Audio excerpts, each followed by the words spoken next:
Mega daughter Sreeja గత కొద్ది కాలం నుంచి తన వ్యక్తిగత విషయాల వల్ల సోషల్ మీడియాలో వార్తల్లో ఎక్కువగా నిలుస్తున్నారు. ఈమె రెండోసారి వివాహం చేసుకున్నప్పటికీ తన రెండో భర్త కళ్యాణ్తో మనస్పర్ధలు వచ్చాయని, అందుకే తన నుంచి దూరంగా ఉంటూ కొంతకాలం నుంచి వార్తలు వస్తున్నాయి. ఇలా కళ్యాణ్ దేవి ఇద్దరు దూరంగా ఉండడమే కాకుండా మెగా కుటుంబానికి సంబంధించిన ఏ కార్యక్రమంలో కూడా కళ్యాణ్ పాల్గొనలేదు.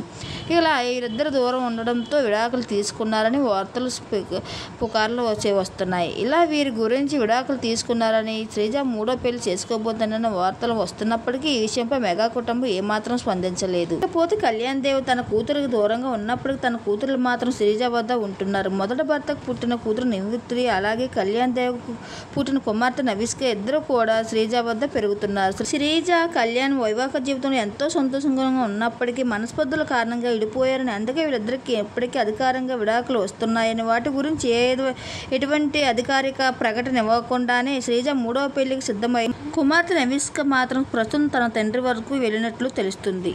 అయితే కళ్యాణ్ దేవ్ నవిష్క ఇద్దరు కలిసి ఉన్నటువంటి వీడియోని Kalyan Dev social media share చేసుకుంటూ వచ్చారు. ఈ ఫొటోస్ వీడియోస్ చూసిన అభిమానులు వీళ్ళంతా కలిసిపోయారా అంటూ సందేశాలు వ్యక్తం చేస్తున్నారు. అయితే విడాకులు తీసుకుని భార్య భర్తలకు విడిపోయిన పిల్లల బాధ్యత ఇద్దరిపై ఉంటుంది అయితే అనేసి అంటున్నారు.